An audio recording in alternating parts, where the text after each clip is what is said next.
আসসালামু আলাইকুম, স্বাগত জানাচ্ছি আরটিভির সন্ধ্যার সংবাদে। পুরোটা সংবাদ জুড়ে আপনাদের সাথে রয়েছে আমরা দুজন, আমি নুসরাত সুজানা এবং এর সাথে রয়েছে আমি নীরা ফেরদৌস। রাষ্ট্রের কাঠামো না পাল্টিয়ে জোড়াতালি দিয়ে কোনো পরিবর্তন সম্ভব নয় বলে মন্তব্য করেছেন বিএনপি মহাসচিব মির্জা ফখরুল ইসলাম আলমগীর। সুষ্ঠু নির্বাচন ও জনপ্রতিনিধিদের জবাবদিহিতা নিশ্চিত হলে পরিস্থিতি কিছুটা স্বাভাবিক হবে বলেও মনে করেন তিনি। প্রগতিশীল চিন্তাকে ভিন্ন খাতে নিয়ে উগ্রবাদ ছড়িয়ে দেওয়ার চেষ্টা চলছে বলেও অভিযোগ করেন বিএনপি মহাসচিব। রুদ্র রফিকের রিপোর্ট। রাজধানীর জাতীয় প্রেস ক্লাবে সামাজিক সুরক্ষা কতটা সুরক্ষিত শীর্ষক সংলাপের আয়োজন করে অর্পণ আলোক সংঘ। সংলাপে যোগ দেন বিভিন্ন রাজনৈতিক দলের শীর্ষ নেতারা। প্রধান অতিথির বক্তব্যে বিএনপি মহাসচিব মির্জা ফখরুল ইসলাম আলমগীর বলেন, ১৫ বছরের ধ্বংস করা দেশ রাতারাতি ঠিক করা সম্ভব নয়। নিয়মিতভাবে শান্তিপূর্ণভাবে ক্ষমতা পরিবর্তনের বিধানই আমরা তৈরি করতে পারিনি। সেখানে আজকে এসে হঠাৎ করে এই মুহূর্তের মধ্যে আমরা সবকিছু ঠিক করে ফেলবো, এটা মনে করেন কারণ চলে আমার কাছে মনে হয় না। বিচ্ছিন্নভাবে কোনো কিছুই করা যায় না, জোড়াতালি দিয়েও কোনো কিছু করা যায় না। যে আসলে কাঠামোটা সংস্কার দরকার। আমলা নির্ভর সমাজ ব্যবস্থা পরিবর্তন করে জনগণের ক্ষমতায়নের উপর জোর দেন বিএনপি মহাসচিব। আমি যখন একটা প্রগতিবাদী সমাজ দেখতে চাই, তখন যদি আমি দেখি যে সম্পূর্ণ ভিন্নভাবে ভিন্ন চিন্তা করা হচ্ছে এবং সেটাকে ডাইভার্ট করার চিন্তা করছে মানুষের চিন্তা ভাবনাগুলোকে, এবং একটা উগ্রবাদ ছড়িয়ে দেওয়ার চেষ্টা করা হচ্ছে, তখন তো হতাশা আসবেই। সুষ্ঠু নির্বাচন করে আমি যদি ইউনিয়ন পরিষদ, উপজেলা পরিষদ, পার্লামেন্ট গঠন করতে পারি, তাহলে সেখানে আমি জনগণের কাছে জবাবদিহিতামূলক একটা ব্যবস্থা তৈরি করতে পারবো। আরেক অনুষ্ঠানে যোগ দিয়ে দলের স্থায়ী কমিটির সদস্য মঈন খান বলেন, সংস্কার নিয়ে তাড়াহুড়ো করলে সুফল মিলবে না। গণতন্ত্রের যে আকাঙ্ক্ষা, অর্থনৈতিক মুক্তির যে আকাঙ্ক্ষা, সেটাকে ভুলে গিয়ে কেউ বাংলাদেশকে নেতৃত্ব দিতে সফল হবে না। ঢাকা রিপোর্টার্স ইউনিটিতে জিয়াউর রহমান স্টাডি সার্কেল আয়োজিত এক সেমিনারে যোগ দিয়ে স্থায়ী কমিটির আরেক সদস্য আমির খসরু মাহমুদ চৌধুরী বলেন, জনগণের আকাঙ্ক্ষা বুঝতে না পারলে সব দলেরই রাজনীতি করা কঠিন হয়ে পড়বে। মানুষের মনোজগতের যে পরিবর্তন, যে প্রত্যাশা আকাঙ্ক্ষা জেগেছে, এটার প্রতিফলন আমাদেরকে ঘটাতে হবে। বক্তৃতা দিলে বক্তৃতার মাধ্যমে বললে হবে, এটা ঘটাতে হবে। অন্যদিকে ব্রাহ্মণবাড়িয়া জেলা বিএনপি আয়োজিত এক সমাবেশে যোগ দিয়ে রুহুল কবির রিজভী বলেন, পিআর পদ্ধতিতে নির্বাচন হলে রাজনৈতিক দলগুলো কর্তৃত্ববাদী হয়ে উঠতে পারে। শেখ হাসিনা যা চাচ্ছিলেন পিআর পদ্ধতি, মানে আনুপাতিক নির্বাচন পদ্ধতি, অনেকটা ওইরকম। রুদ্র রফিক, আরটিভি, ঢাকা।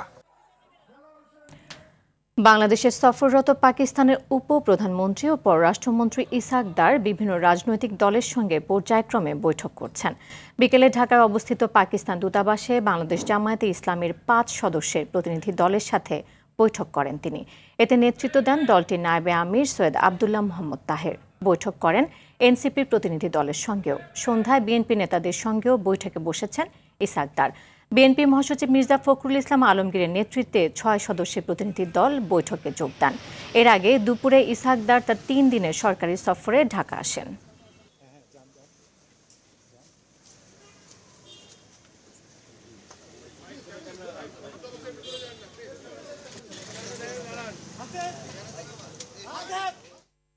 দর্শক, এই মুহূর্তে পাকিস্তান দূতাবাসে আছেন সহকর্মী জিএম মাহমুদ, সরাসরি যুক্ত হচ্ছেন তিনি আমাদের সাথে। মাহমুদ, রাজনৈতিক নেতাদের সঙ্গে কি কি বিষয় নিয়ে আলোচনা হচ্ছে আমাদেরকে বিস্তারিত জানাবেন।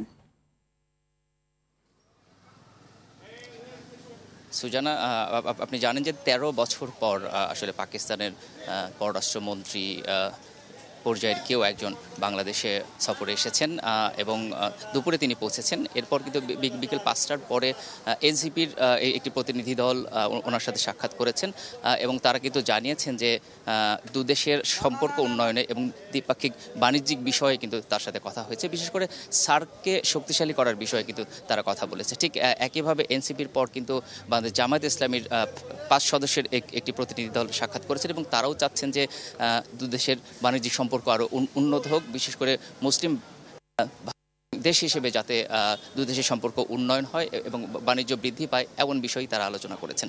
ঠিক এরপরেই কিন্তু বিএনপির 6 সদস্যের একটি প্রতিনিধি দল মির্জা ফখরুল ইসলাম আলমগীরের নেতৃত্বে কিন্তু বৈঠক করছেন এবং আমরা যতটুকু জানতে পেরেছি তারাও আসলে দুদেশের বাণিজ্যিক সম্পর্ক যাতে আরও বৃদ্ধি পায় এবং সম্পর্ক উন্নয়ন হয় এই বিষয়টি আসলে জোর দেওয়া হচ্ছে এবং প্রাধান্য পাচ্ছে।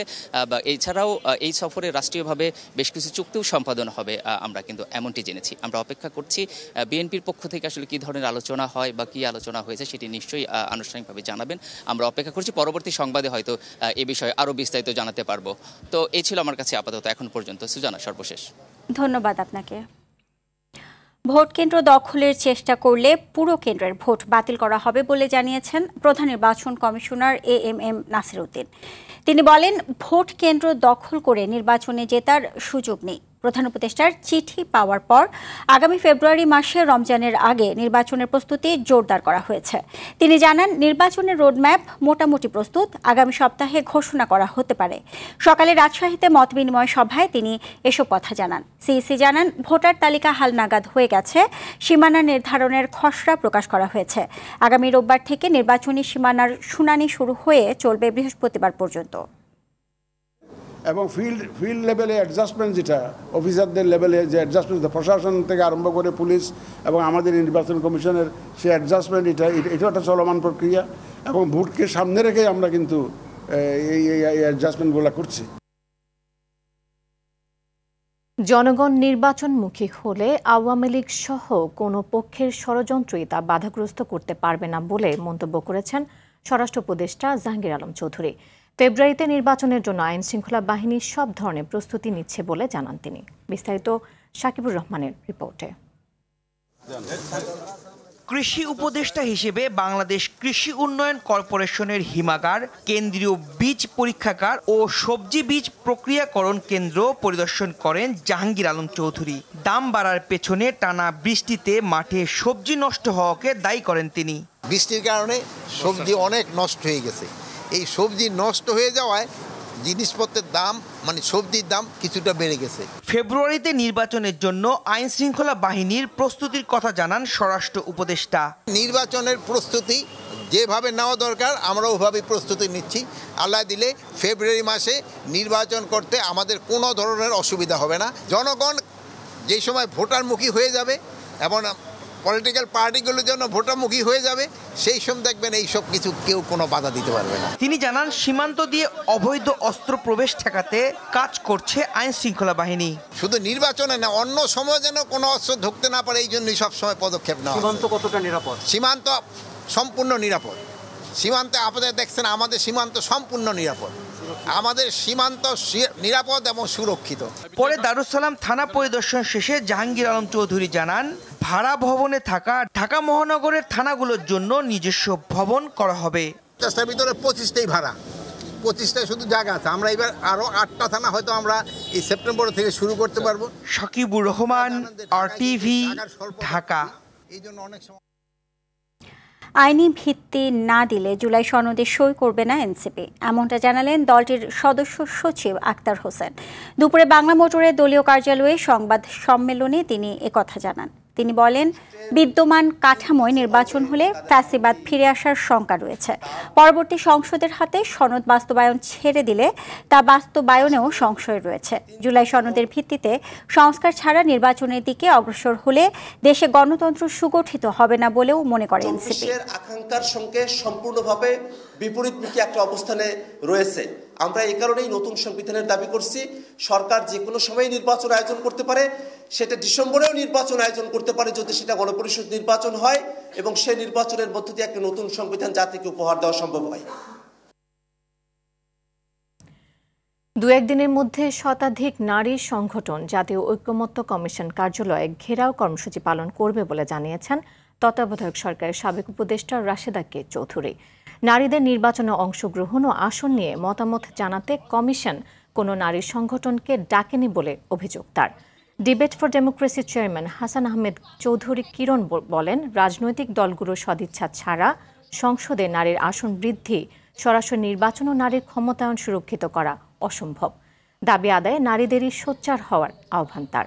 দুপুরে এফডিসিতে ছায়া সংসদে এসব কথা বলেন তারা। রাজনৈতিক দলগুলো সদিচ্ছা ব্যতীত কিন্তু আমরা জাতীয় সংসদে নারীর যে সরাসরি নির্বাচন, নারীর যে আসন সংখ্যা বৃদ্ধি করা, নারীর ক্ষমতায়ন করা, সেটি কিন্তু কোনোভাবেই সম্ভব না। এই সরকার এসছেন বৈষম্য দূর করার, সবচেয়ে বড় স্বপ্ন দেখিয়েছেন আমাদেরকে। সর্বস্তরে শিক্ষা, স্বাস্থ্য, নারীর ক্ষমতায়ন, সর্বত্র বৈষম্য বিরাজমান। আমরা তো পুরুষের বিরুদ্ধে কোনো সংগ্রামের ব্যাপার নাই, এটা পুরুষতান্ত্রিক মন মানসিকতা, রাজনৈতিক বন্দোবস্ত এবং রাজনৈতিক সংস্কারের বিরুদ্ধে। 55 বছর পরে এটা আর দেখতে চাই না। এটা নিয়ে আমাদের যদি ঘেরাও করতে হয় তাহলে দুঃখজনক। ডাকসু নির্বাচনে ত্রুটিযুক্ত আবেদনকারীদের আপিলের সময় শেষ হলো আজ। আগামী 26 আগস্ট প্রকাশ করা হবে চূড়ান্ত প্রার্থী তালিকা। নির্বাচনকে বাধাগ্রস্ত করার যে কোনো চেষ্টার বিরুদ্ধে হুঁশিয়ারি জানিয়েছেন ঢাকা বিশ্ববিদ্যালয়ের উপাচার্য। এদিকে নির্বাচনে জয়ী হলে ঢাবিতে কোয়ালিটি রাজনীতি উপহার দেওয়ার অঙ্গীকার করেছেন ছাত্রদলের ভিপি প্রার্থী আবিদুল ইসলাম খান। আর মেধার রাজনীতিকে সমর্থনের আহ্বান জানিয়েছেন ছাত্র শিবিরের ভিপি প্রার্থী সাদিক কাইয়ুম। রাকিব হাসানের রিপোর্টে থাকছে বিস্তারিত। জমে উঠেছে ঢাকা বিশ্ববিদ্যালয়ের কেন্দ্রীয় ছাত্র সংসদ ডাকসু নির্বাচন। প্রার্থী ও ভোটারদের মধ্যে বিরাজ করছে উৎসবমুখর পরিবেশ। ত্রুটিযুক্ত মনোনয়নের কারণে নির্বাচনে স্থগিত হওয়া 47 প্রার্থীর মধ্যে শেষ দিনে আপিল করে 34 প্রার্থী। ডাকসু নির্বাচন একটি বড় আয়োজন। নির্বাচনে যতক্ষণ সহযোগিতা আচরণ থাকবে ততক্ষণ পর্যন্ত মাঠে থাকার কথা জানান ঢাকা বিশ্ববিদ্যালয়ের উপাচার্য অধ্যাপক ডক্টর নিয়াজ আহমেদ খান। ঢাবিতে কালো দিবসের আলোচনায় এসব কথা বলেন তিনি। এই আয়োজনে সবাই যতক্ষণ আমার হাত ধরে থাকবেন ততক্ষণ আমি মাঠে থাকব। যেখানে আমার হাত ছেড়ে দেবেন আমি পরিষ্কার আপনাদেরকে ডেকে বলে দেব যে এই জায়গাতে আমার বাধা হচ্ছে। পরিষ্কার কথা। ডাকসু নির্বাচন ঘিরে ষড়যন্ত্র হচ্ছে জানিয়ে প্রশাসনকে সতর্ক থাকার আহ্বান ডাকসু ফর চেঞ্জ প্যানেলের ভিপি প্রার্থী বিন ইয়ামিন মোল্লার। ডাকসুর জন্য দেখেছেন জীবন মরণ ফাইট করতে হয়েছে আমাদেরকে। ভিসি স্যারের বাসভবনের সামনে আমার অনশন করতে হয়েছে। তখন সেই প্রভাব বিলয় পিছু হটলো, তারা তফসিল দিল, কিন্তু তাদের ষড়যন্ত্র কিন্তু থেমে নাই। তারা সূক্ষ্ম জাল বুনে রেখেছে যেন নির্বাচন একটা ক্যাচাল তৈরি হয়ে থাকে। খাদ্য আবাসন সহ শিক্ষার্থীদের স্বার্থকে প্রাধান্য দিয়ে কাজ করার অঙ্গীকার ছাত্র দলের ভিপি প্রার্থী আবিদুল ইসলাম খানের। আমরা কোয়ালিটি নির্ভর রাজনীতি করব, নট কোয়ান্টিটি। কোয়ালিটি যখন থাকবে কোয়ান্টিটি আপনার হাতেই থাকবে।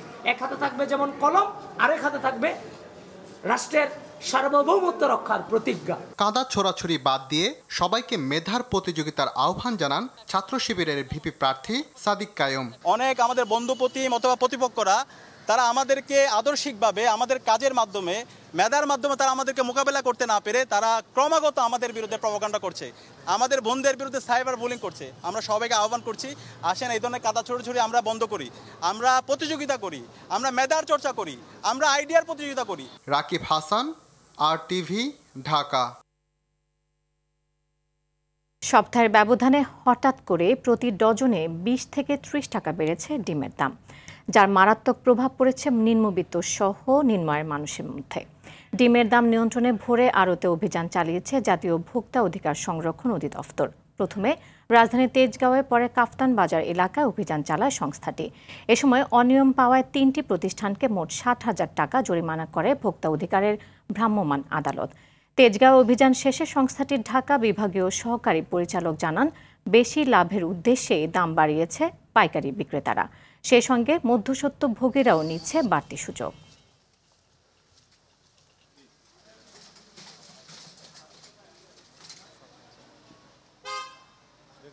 ক্রয় মূল্য এক দিনে এক রকম রেটে বিক্রি করছে, অর্থাৎ একবার দেখলাম দিনে 3 রকম। 10 টাকা 70 পয়সা বিক্রি করছেন, এরপর আমরা দেখলাম 10 টাকা 60 পয়সা, 10 টাকা 50 পয়সা, অর্থাৎ 20 পয়সা কমেও বিক্রি করছেন। 20 পয়সা কমে যদি বিক্রি করেন তবে ওনার লাভ থাকছে। তার মানে হচ্ছে অতিরিক্ত লাভ করার যে প্রবণতা সেগুলো আমরা খেয়াল করেছি। আমাদের যে কার্যক্রম সেটি মনিটরিং কার্যক্রম অব্যাহত থাকবে ডিমের দাম স্বাভাবিক পর্যন্ত না আসা পর্যন্ত। ভারতীয় মাদক ও চোরাই পণ্যে সয়লাভ দেশ। সীমান্তে অবৈধ পথে এসব পণ্য দেশে প্রবেশ করছে। শুধু গেল জুলাই মাসে 174 কোটি টাকার বেশি মাদক, গান পাউডার ও বিভিন্ন সামগ্রী জব্দ করেছে বিজিবি। বাংলাদেশকে টার্গেট করে ভারতীয় সীমান্তে গড়ে উঠেছে মাদক কারখানা। সীমান্ত সম্মেলনে এসব তুলে ধরে সমাধান করা উচিত বলে মনে করেন অবসরপ্রাপ্ত ব্রিগেডিয়ার জেনারেল মোহাম্মদ জাহিদুর রহমান। এয়ার বাদলের ধারাবাহিকের দ্বিতীয় পর্ব। এটি এ মাসের 13 আগস্টের চিত্র। বিজিবির জব্দ করা বিপুল মাদক এভাবেই ধ্বংস করা হচ্ছে।